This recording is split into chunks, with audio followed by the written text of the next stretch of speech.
Bonjour à vous, bienvenue sur Astromag. On se retrouve cette semaine pour notre spécial du temps des fêtes et avec nos prévisions pour l'année 2020. Bonjour à toi, Marie-Claude. Bonjour, Annie. Alors, évidemment, c'est une émission qui est très attendue. On va passer en revue les 6 premiers signes du zodiaque pour cette première émission. Puis on va débuter avec un petit aperçu pour le mondial. Excellent, c'est bien ça. Alors, vous allez voir que 2020, c'est une année beaucoup plus douce, facile que 2019. Alors, nous, on enregistre aujourd'hui le 13 décembre. Alors, on termine l'année 2019 sur un chapeau de roue un peu. Oui, un petit peu. Mais encouragez-vous, en janvier va être beaucoup plus calme. Alors, justement, cette année, hein, c'est une trame de fond que vous connaissez déjà, puisque Saturne est déjà en Capricorne, Pluton aussi. Alors, on a Neptune toujours en Poisson, Uranus en Taureau. Alors, le seul changement, c'est Jupiter qui s'installe en Capricorne. Alors, donc, on a une trame de fond très, très, très saturnienne. Alors, en signe de Terre, on a des planètes en Terre, puis on a notre petit Neptune qui nous apporte l'espoir, la foi en Poisson. Et cette conjoncture-là, Marie-Claude, ne s'est pas vue depuis plus de 6000 ans. Saturne, Pluton et Jupiter en Capricorne. OK. Ça, je ne pourrais pas te dire, par exemple, mais je sais que Jupiter-Saturne, lorsque Jupiter-Saturne arrive en conjonction, quand on a recherché dans les passés, il y a toujours un personnage important qui peut décéder. Oui. Alors, c'est à surveiller cette année, puis décéder soit drastiquement, là, comme tu prends de façon inattendue. Plutôt assez sévère, d'ailleurs, parce que tu vas voir que cette année, on a Mars qui rentre en Capricorne aussi. Alors, quand Mars va arriver, là, sur le mois planétaire du Capricorne, ça va être déclenché des choses importantes. Puis quand Mars va être en Bélier aussi. Oui. Alors, donc, Mars en Capricorne, c'est au mois de février, si je ne me trompe, le 17 février. Puis Mars en Bélier, le 29 juin. Alors, à partir de février et jusqu'en juin, ça va être très violent, ça va être très guerrier. Et c'est là que ça peut se passer des choses importantes. Et tu sais, quand une personne publique décède d'une façon drastique, ça peut occasionner des grands bouleversements. Alors, c'est à risquer. C'est très risqué. Et puis, à la fin de l'année, Jupiter, le 20 décembre, passe en Verseau. Alors, et Saturne va rentrer en Verseau le 18 décembre. Alors, on arrive à une fin d'année plus aérienne, mais tout au long de l'année, ça va être une année 2020 très saturnienne. Donc, responsabilité, engagement. Je dirais aussi discipline. Et puis, il y a quand même un côté très sévère. Le Saturne, tu sais, en astrologie, le Capricorne, c'est, exemple, le communisme, le côté républicain, le côté radical. Alors, c'est très, très rigide. Il n'y a pas de demi-mesure. Alors, donc, on s'entend que l'énergie se place pour dire ça passe ou ça casse. Voilà. Alors, il n'y aura pas de demi-mesure pour personne, ni au niveau mondial et économique non plus. Donc, les débordements, c'est terminé. On est vraiment dans une période où il faut vraiment se prendre en main et se responsabiliser. Oui, parce que Pluton, tu sais, Pluton, il détruit pour transformer, mais il faut qu'il détruise quelque chose. Alors, ça fait longtemps qu'il brasse avec Uranus en Bélier. Là, il faut reconstruire ce qui a été brisé. Alors, donc, c'est une année de reconstruction. Puis, on parlera dans la deuxième émission de la numérologie, l'année 4. Alors, ça fait 20-20 qui fait 44. Alors, on sent qu'une année 4, c'est un chiffre carré, une structure. Alors, tout vient chercher. Hein, il n'y a rien qui vient contrecarrer l'idée de l'autre. Et il n'y a rien qui est laissé au hasard. Non, absolument. C'est bien fait. Alors, on verra, Marie-Claude, quel impact ça aura donc pour l'ensemble du zodiaque. On va, comme je vous l'ai dit tout à l'heure, on va voir donc les 6 premiers signes tout de suite après la pause.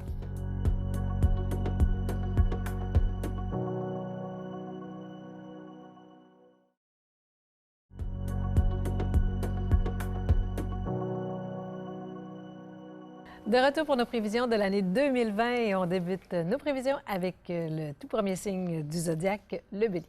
Alors, cher Bélier, ascendant Bélier aussi, parce que c'est important l'ascendant pour vous reconnaissiez. Alors, cette année, les amas planétaires du Capricorne se fait dans votre maison 10 de carrière. Alors, c'est une année importante pour les Béliers au niveau professionnel, parce que vous avez un beau triangle en signe de terre. Alors, Uranus qui est dans votre maison 2 financièrement, des retournements de situation, des changements imprévus ou majeurs sur le plan financier. Amas planétaire, Jupiter, promotion pour plusieurs dans votre maison 10. Saturne, Pluton, pour d'autres, dépendamment de ce qu'on est rendu, ça peut être une retraite bien méritée. Pour d'autres, c'est vraiment la promotion que j'attendais depuis longtemps. Et puis, vous avez Neptune en 12 qui fait un bel aspect là-dedans. Poisson, bien, j'appelle ça un petit peu providentiel. Alors, ça peut nous arriver de quelle façon, on ne sait pas toujours, mais Neptune, c'est la chance, c'est la providence, c'est la protection. Et vu que c'est dans de la 12, à quelque part, c'est le juste retour des choses. Alors, comme on disait tout à l'heure, à quelque part, le Capricorne, lui, il donne, il est le justicier. Il va donner juste ce que tu mérites. Hein? Alors, ni plus ni moins. Alors, tu as travaillé fort, t'assumes, tu sais que tu le mérites, ta paye à quelque part, tu n'as pas travaillé, bien, tu auras ce qui vaut aussi ce qui va avec le reste. Alors, donc, nous autres, en astrologie, pour les béliers, ascendant bélier, vous avez une belle opportunité cette année au niveau de vous faire valoir sur le plan professionnel. Vous arrivez, peu importe l'âge que vous arrivez à une assise importante sur le plan de la notoriété, devrais-je dire, à ce niveau-là. Vous allez avoir aussi une Saturne, ça donne de l'impact, de l'autorité. Alors, on peut avoir des responsabilités surtout, beaucoup de responsabilités. Okay. Jupiter peut me donner une reconnaissance, oui. Et puis Saturne me donne justement de la responsabilité plus. Alors, je suis plus responsable de certaines choses, de gens ou autre chose.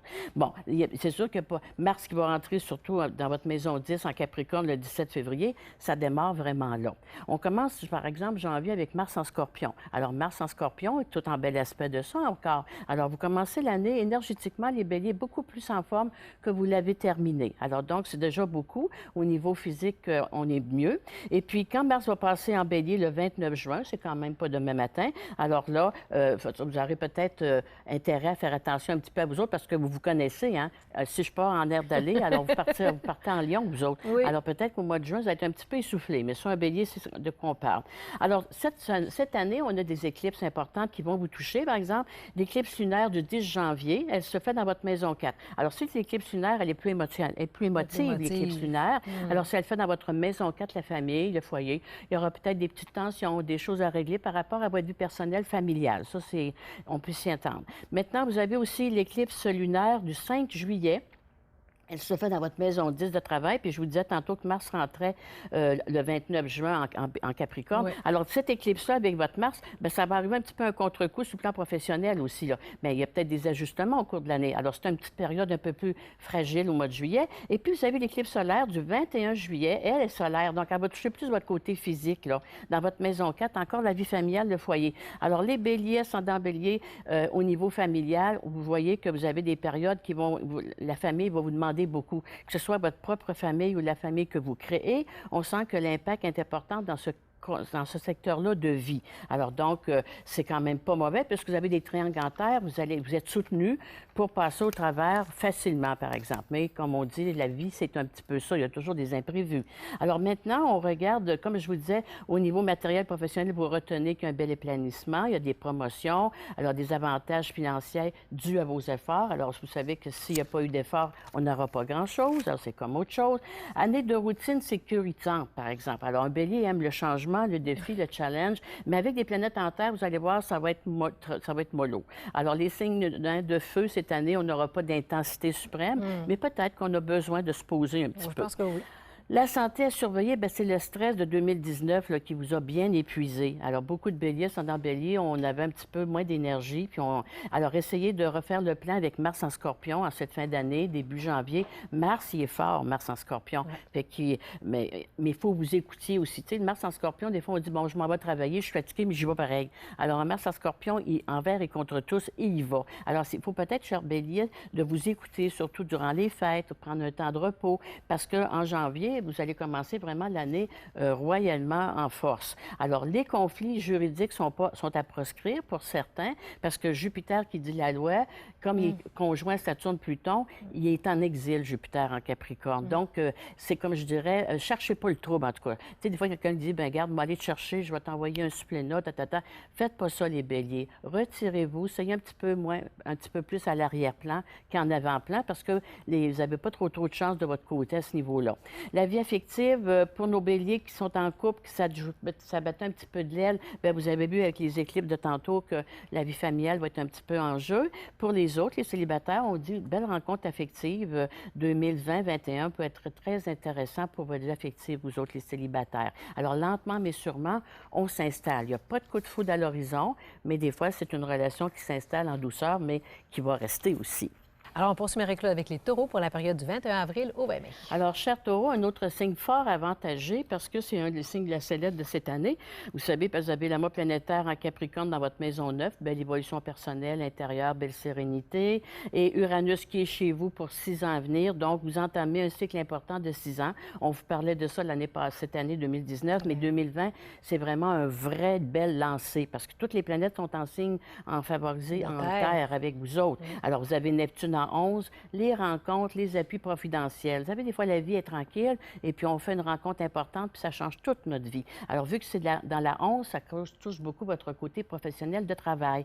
Et la 9, bien, beaucoup de formations nouvelles, un nouveau défi à relever. Alors, on peut aussi avoir le Jupiter en 9, les voyages sont favorisés. Alors, un taureau qui aime beaucoup être enraciné, puis stable, puis bien chez lui, cette année, la vie peut vous faire déménager, elle peut vous faire aller vers autre chose. Et sur le plan professionnel, vous pouvez être beaucoup en demande, mais à l'extérieur de votre zone de confort. Alors, cher taureau, ascendant taureau, on va avoir besoin de souplesse. Hein?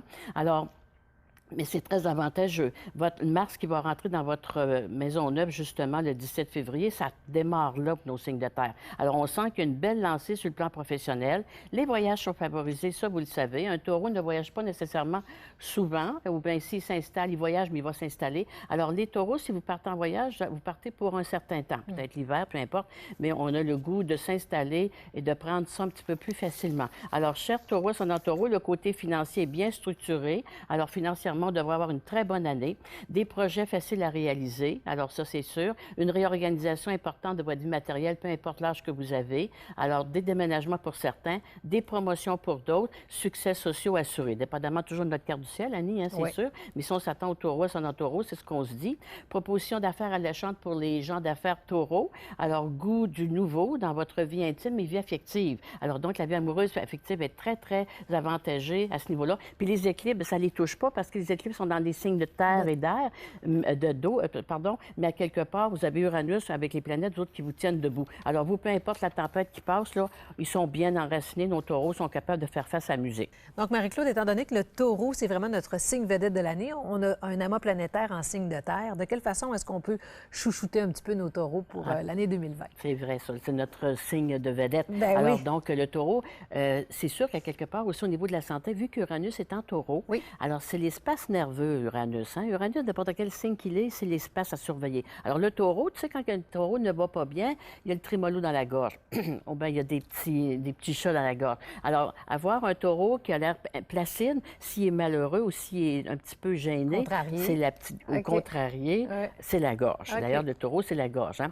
Alors, donc, Uranus en taureau, les petits spasmes nerveux durant l'année à surveiller, mais une santé quand même assez forte parce qu'ils ont toutes des planètes solides. Mais un taureau prend du temps avant d'aller voir qu'est-ce qu'il y a. Hein? Il veut pas, puis il est entêté. Donc, quand vous le voyez à l'urgence, c'est sérieux.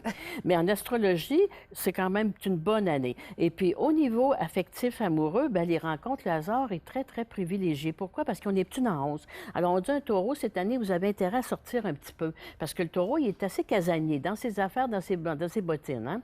Alors, Neptune en 11, c'est le social. Il faut que je me fasse voir un peu. Il faut que je m'implique à quelque part. Puis Neptune en 11, vous êtes chanceux si vous avez des bons amis qui vont penser à vous puis vous inviter dans des réunions. Alors, acceptez-les, ces réunions-là, parce que c'est comme ça qu'on peut rencontrer. La Maison Neuve aussi, ça peut être dans des cours de formation personnelle ou des formations de travail. Mais il faut être un petit peu aux aguets. Alors, un taureau, habituellement, il est lent. Hein? Quelqu'un te dit quelque chose, le taureau, il va y repenser chez lui, puis après ça, il va se réveiller, il va dire « Hey, OK, je pense que c'était sérieux, là. » Alors, c'est ça, notre beau taureau, madame ou monsieur. Alors, cher taureau, ascendant taureau, soyez alerte un petit peu cette année, vigilant. Et comme Mars est en Capricorne le 17 février, bien heureux, hein? On est autour de la Saint-Valentin à ce moment-là, nous autres, là. Alors, vous devriez avoir une belle, belle période au niveau affectif, amoureux cette année. Puis ceux qui sont en couple, bien, il y a de l'engagement, il y a de l'enracinement, il y a des beaux projets matériels. Voulez-vous avoir une maison? Voulez-vous déménager, réaménager? C'est leur année. Alors, si vous avez des taureaux autour de vous autres, associez-vous à eux, partez des choses avec les taureaux, ascendant taureau. Ils sont vraiment bien protégés. Alors, donc, à vous intéresser. On poursuit avec nos Gémeaux pour la période du 21 mai au 20 juin. Alors, le signe d'air, Gémeaux, alors nous autres, une petite année aussi pas mal plutôt neutre. Vous allez voir, elle est pas tellement éclatante. C'est décembre, nous autres, puis janvier 2021 qu'on va être bien servis. Alors, comme l'amas planétaire en Capricorne, ça va dans votre maison 8, des Gémeaux, ascendant Gémeaux, la maison 8, c'est les risques opératoires, c'est les deuils, les pensions alimentaires. Alors, donc, Dépendamment où vous en êtes rendu dans votre vie personnelle, si j'ai des Gémeaux, c'est dans Gémeaux qui n'avaient pas fait attention à votre santé, peut-être que la vie va vous remettre à l'ordre. Pour d'autres, bien, si vous avez des personnages, des parents âgés, vous allez peut-être avoir à régler des choses notariées au niveau notaire. La vie, c'est les assurances, les legs et tout ça. Là. Alors, pour certains, aussi pour d'autres, la maison 8, c'est un côté sabbatique sur le plan financier. Alors, comme les planètes sont en signe de terre, en Capricorne très sévère, alors les Gémeaux, c'est dans Gémeaux, cette année, vous allez devoir vous serrer la ceinture. Pas de dépenses importantes à quelque part. Neptune en 10, votre vraie mission de vie. Neptune en 10 me dit, on s'est posé beaucoup de questions durant 2019. Dois-je rester dans cet environnement-là? Est-ce que je suis à bonne place au bon moment? Alors, les planètes qui s'installent en signe de terre vont vous donner une réponse importante sur le plan de votre mission de vie, ce que vous devez faire. Et comme ça touche votre maison 8, certains peuvent avoir justement la chance financièrement de se retourner de bord puis faire complètement autre chose. Hein, c'est toujours une question financière souvent. Alors, il y a des legs, héritages là-dedans, aussi Saturne, Pluton en vide pour certains. Alors, c'est sûr que ça dépend de votre carte du ciel de base, cher Gémeaux, sans dans Gémeaux, mais bref, on peut parler d'une réorientation importante au niveau professionnel pour plusieurs Gémeaux. Et les éclipses ne vous touchent pas tellement, sauf la dernière en décembre, qu'on aura le temps d'en reparler. 30 novembre, on a une éclipse en Gémeaux lunaire, donc l'émotion, dis-je, carré Neptune. Et puis, on a le 14 décembre en Sagittaire, mais elle est belle. Vous avez un beau Mars en label là-dedans. Alors, donc, c'est pas une éclipse qui va vous rentrer dedans, si on pourrait dire. Alors, c'est comme si on finirait l'année en action beaucoup plus. Alors, un Gémeaux en action, il est heureux. Oui. Donc, vous autres, là, avant décembre, novembre, ça va être une petite année assez tranquille, mais reposante à quelque part aussi. Plus introspective? Beaucoup d'introspection avec les signes de terre, oui, oui, absolument. On n'aura pas bien les Gémeaux sur la sellette là, cette année. C'est pas eux qui vont faire parler d'eux tellement. On poursuit avec les cancers pour la période du 21 juin au 22 juillet. Alors, cher Cancer, un autre signe qui va faire parler de lui beaucoup parce que le mois planétaire en Capricorne, ça fait dans votre maison 7. Vous avez Uranus dans votre 11. Alors, donc, c'est les associations, le partenariat, les projets. Neptune en 9, certains voyages favorisés. Belle évolution intérieure, belle sérénité au niveau de l'âme parce que Neptune en 9, c'est vraiment la foi, la foi pure, à l'état pur. Donc, on a des cancers bien dans leur peau, sereins, se poser aussi. Alors, donc, la 7, ça va arriver beaucoup par l'autre, par votre conjoint ou par l'associé ou par les autres, dépendamment où j'en suis rendu dans ma vie, mais c'est les autres qui m'apportent ce changement-là, cette sérénité-là. Alors, vous avez Mars qui va rentrer dans votre maison 7 le 17 février. Alors, un autre signe qu'à partir de février, vous allez sentir que l'énergie va se poser, là. Alors, Uranus en 11, c'est des nouveaux projets, c'est des nouvelles rencontres sur le plan professionnel, des nouvelles amitiés qui vont s'installer chez vous, qui vont s'agrafer à votre vie pour vous apporter du changement. Alors, vous ne ferez pas nécessairement le changement, vous autres. Vous allez le vivre et c'est les gens qui vont vous l'apporter, qui vont vous emmener avec eux. Alors, c'est parfait. Et l'éclipse lunaire du 10 janvier, bien, c'est sûr, elle se fait chez vous, donc un petit peu vague à l'âme au début d'année. Ça va de soi avec les planètes qui sont en Capricorne. Puis par la suite, l'éclipse lunaire du 5 juillet, elle se fait en Capricorne. Donc, c'est au mois de juillet, là, vous allez pouvoir dire peut-être que vous êtes rendu dans l'impact que je vous parle présentement. Alors, entre février puis juillet, on sent que ça démarre beaucoup, votre roue démarre importante. Et plusieurs, les voyages sont favorisés, mais c'est des voyages, je dirais, plus de spiritualité qu'un voyage d'aventure là, ou un voyage pour simplement s'évader. Là. Hein? C'est vraiment une recherche intérieure. Alors, on peut faire une belle recherche intérieure. On est des cancers, vraiment un autre signe qui va avoir beaucoup d'introspection, hein? Parce qu'il va avoir le goût aussi d'aller en soi. Reconnexion à soi-même. Voilà, c'est bien dit. On poursuit avec nos lions pour la période du 23 juillet au 22. Alors, cher Lion, un signe de feu, des planètes dans le signe de terre, vous savez que c'est moins éclatant. Alors, on a des lions beaucoup plus, je dirais, dans l'ombre, devrais-je dire, mais pas dans le sens négatif du terme, parce qu'un lion aime rayonner. Vous avez rayonné toute l'année 2019. Oui. Vous avez fait la place à d'autres. Hein? Alors, la mort planétaire se fait dans leur maison 6. Alors, beaucoup de travail. Tu sais, les planètes en 6, c'est beaucoup de travail pour beaucoup d'efforts pour le résultat. Alors, c'est bien, mais on pourrait avoir mieux. Hein? Et Uranus en taureau, ça emmène des changements majeurs. Uranus apporte des changements que vous ne voulez pas. Et bien sûr, vu qu'il est en taureau, vous avez Mars qui rentre là-dedans au mois de février. Alors, ça peut démarrer là. Alors, vous avez une situation quelconque, vous êtes en tête de quelque chose, vous travaillez dans un endroit X. Les restructurations de la compagnie, les restructurations des choses autour de vous font que ça vous s'installe différemment. Alors, ça vient bien déstabiliser un lion. Et puis, si j'avais en tête d'une promotion, la promotion, elle va être remise à plus tard. Pourquoi? C'est pas parce que vous n'êtes pas bon ou bonne, là. Simplement, c'est le contexte économique qui fait qu'on remet. Le projet, on voulait le faire, on va le faire plus tard. Les structures sont changeantes, alors les postes sont différents. Alors, ne prenez pas ça personnel, c'est pas un échec, c'est collatéral. Alors, donc, c'est pas vous autres, là. Alors, les éclipses aussi ne vous touchent pas tellement en tant que quelles. C'est sûr qu'ils vont toucher une maison particulière, mais ils se font en signe de terre, donc ça ne vous touche pas tant que ça.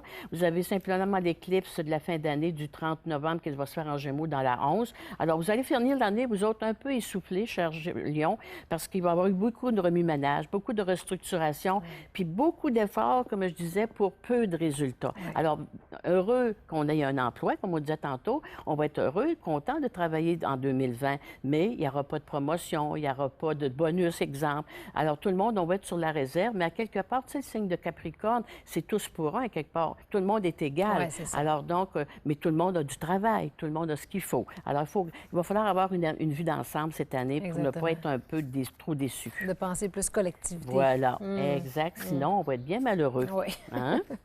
On termine avec nos vierges pour la période du 23 août au 21 septembre. Alors, chère Vierge, l'autre signe bien favorisé, puisque l'amas planétaire est dans un signe de terre, dans votre maison 5.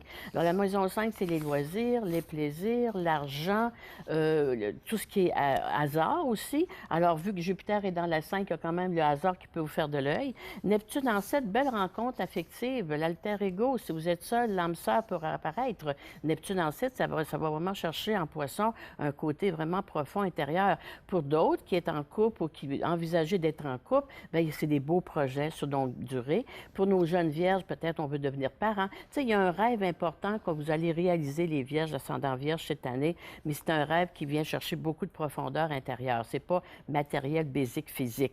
Uranus dans votre maison 9, alors donc, il y a plusieurs vierges peuvent aussi changer de formation, suivre des formations pour changer de travail, avoir des études, obligé d'étudier pour garder notre emploi, se mettre à jour. Alors, autrement dit, les planètes dans un signe de terre comme on a là, c'est un petit peu la fourmi qui travaille tout le temps. Hein? Alors, on travaille fort pour avoir ce qu'on a, mais on finit par avoir ce que l'on veut. Alors, le Mars en Capricorne rentre dans votre maison 5 le 17 février. Ça vient tout réveiller ce que je viens de vous parler au niveau de l'amour, des loisirs, de la chance du hasard, à être quand même là, même si c'est un signe de terre, ça peut arriver. Et les éclipses ne vous touchent pas tellement puisque vous êtes un beau signe de terre. Alors, on va aller chercher l'éclipse lunaire de la fin de l'année, 30 novembre, dans votre maison 10 de travail. Ça, il peut y avoir des petites turbulences sur le plan professionnel en fin d'année. Puis l'éclipse solaire du 14 décembre dans votre maison 4 du Sagittaire, la famille. Donc, vous autres, les Vierges, une belle année d'accalmie, mais fin d'année un petit peu plus turbulente. Mais ça dure quoi? Un mois à peu près. Alors, sur 12 mois, là, vous avez 11 mois de félicité. Vous entamez l'année, d'ailleurs, 2020 avec Mars en Scorpion. L'énergie est au rendez-vous. Alors, bravo, là. Puis, comme je vous disais, les éclipses ne vous touchent pas, vous autres, tellement, parce que les signes de terre, quand les éclipses se font, mais qu'on est bien en harmonie avec eux, ils nous rentrent moins dedans que quand on est en carré parfait, là. Oui, absolument. Donc, Marie-Claude, si on va avoir plus d'informations, justement, pour les prévisions, aller plus en profondeur sur chacun des signes, en fait, tu donnes une belle conférence le 14 janvier, comme à l'habitude, comme à chaque année, au Centre des loisirs Saint-Sacrement sur le boulevard de l'Entente. Oui, avec Suzanne Fizette, on anime toujours une belle... Et c'est sûr que dans les émissions, on a peu de temps, mais durant la conférence, ça dure 2 heures. Alors, vous en avez pour votre argent, c'est quoi de le dire, mais n'appelez pas au loisir pour réserver, ne m'appelez pas non plus. Le premier arrivé, premier servi. Hein? Alors, donc, c'est au 1369, boulevard de l'Entente. Voilà. Alors, et c'est à quelle heure? 19h30. Alors, vous arrivez un petit peu avant parce que c'est sur les places de stationnement, mais de 19h30 à 21h30, si je ne me trompe, il n'y a pas d'arrêt, là. Alors, c'est intense. Oui, alors, absolument. donc, tu as déjà assisté. C'est une magnifique soirée. Alors, vous allez en avoir pour votre argent. Le 2020, on va en parler plus en profondeur. Oui, ma belle dame. Bon, alors, merci, Marie-Claude, pour tes belles prévisions. Donc, nous, on se retrouve la semaine prochaine, bien sûr, pour la suite des prévisions pour l'année 2020 pour les 6 autres signes du zodiaque. Oui, puis les gens, il faut leur rappeler qu'on va repasser l'émission, justement. Les 2 émissions vont se reprendre. Alors, si vous avez manqué celle-ci que l'on fait, vous allez pouvoir la réécouter. Alors, pendant 1 mois, il y a une reprise des 2 émissions. Alors, pour aider aux gens, si vous allez me dire, on peut enregistrer à présent et tout, mais il y a encore des gens qui l'oublient puis qui nous manquent. Alors, c'est pour ça qu'on se permet de faire ça en double. Absolument. Puis sinon, on est sur Internet. C'est en plein ça. Alors, merci, Marie-Claude. Merci, Annie. Merci à vous d'avoir été à notre antenne. On se retrouve la semaine prochaine.